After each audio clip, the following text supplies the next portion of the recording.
আজ দেখাবো কিভাবে আপনারা দ্রুতর সাথে কম্পিউটারে টাইপিং করবেন এবং নতুন যারা আছে তারা দ্রুতর সাথে টাইপিং অর্থাৎ 5 দিনেই টাইপিং শিখে যাবেন। তো একদম হাতে কলমে দেখিয়ে দেবো আজকে। তো আমি মাইক্রোসফট ওয়ার্ডে চলে এলাম। এখানে দেখেন আমি একটি ডকুমেন্ট তৈরি করে রেখেছি, আর এটার মাধ্যমেই আজ আমি আপনাদের দেখাবো। তো আমি আজ দেখেন উপরে লিখে রাখছি, আজ আমি আপনাদের দেখাবো 5 দিনে কিভাবে টাইপ শিখবেন। তো নিচের দিকে যদি আমি একটু যাই, তো এখানে লেখা আছে রাপ, অর্থাৎ আমি এখানে রাপ করে দেখাবো। এখানে আমরা আপনাদের লিখে দেখাবো। এবার যদি আমি প্রথম দিনের কাজ বাম হাত, তো বাম হাতে লেখা আছে ASDFG। এবার যদি আমি ডান হাতে যাই, অর্থাৎ ডান হাতে HJKL লেখা আছে, দেখতেই পাচ্ছেন। আর এখন আমি ASDFG অর্থাৎ আপনাদের কম্পিউটারের যে কিবোর্ড আছে, কিবোর্ডের উপর ASDFG এর উপর হাত রাখবেন এবং 25 থেকে 30 মিনিট প্র্যাকটিস করবেন। তো আমি যদি এখন আপনাদের দেখিয়ে দিই কিভাবে করবেন, তো এখানে লিখবেন ASDFG ASDFG ASDFG। তো এরকমভাবে দ্রুতর সাথে লিখতে থাকবেন। প্রথম দিনে একটু দেখে লিখবেন, পরবর্তীতে যখন আপনার আয়ত্তে চলে আসবে তখন আপনি খুব দ্রুতর সাথে লিখতে পারবেন। এরপর যদি আমি লিখি SJKL, এবার এভাবেই 25 থেকে 30 মিনিট অনুশীলন করবেন। এরপর অনুশীলন করার পর আমি দেখেন নিচে কিছু ওয়ার্ড লিখে রাখছি, আর এই ওয়ার্ডগুলো আপনি লিখতে থাকবেন। ওই ASDFG 25 থেকে 30 মিনিট অনুশীলন করার পরেই কিন্তু এটা করবেন, নাহলে কিন্তু হবে না। তো ASDFG এর অনুশীলন করার পর আমি কিছু ওয়ার্ড লিখে রাখছি, এগুলো প্র্যাকটিস করতে থাকবেন।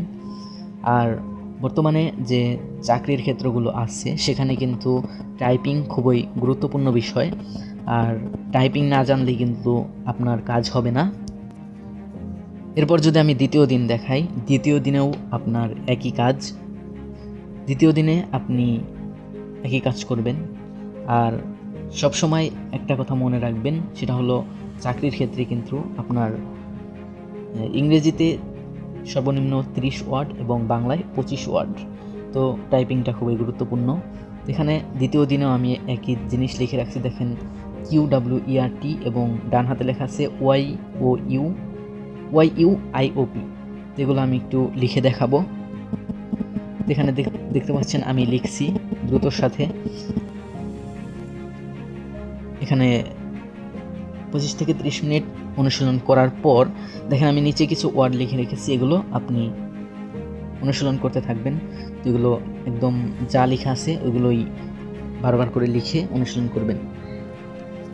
এবার যদি আমি তৃতীয় দিনে যাই, তৃতীয় দিনে কিন্তু একই রকম। এখানে আমি বাম হাতে লিখে রাখছি ZXCV, ডান হাতে আছে BNM, এরপর কিছু সিম্বল দেওয়া আছে। এগুলোও কিন্তু 25 থেকে 30 মিনিট অনুশীলন করবেন।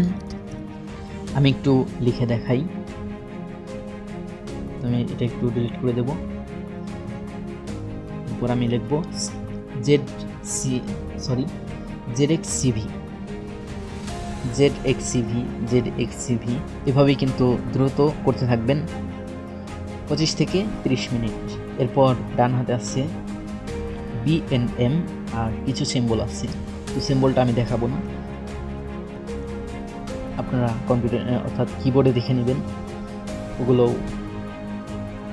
প্র্যাকটিস করবেন। এরপর এটাও 25 থেকে 30 মিনিট করবেন। এরপর আমি একটু দ্রুতর সাথে লিখে দেখাবো ASDFG। তো দেখতেই পাচ্ছেন আমি কত দ্রুত লিখছি। একটু ভুল হবে, সমস্যা নেই, তো ভুল সবারই হয়। আর প্র্যাকটিস করার সময় কিন্তু আপনার দেখা গেল এরপরে এফ চলে এসেছে, তো সেটা কোনো ব্যাপার না, আসতেই পারে, কিন্তু আপনারা চালিয়ে যাবেন। এরপর নিচে দেখেন কিছু ওয়ার্ড লিখে রাখছি, এগুলো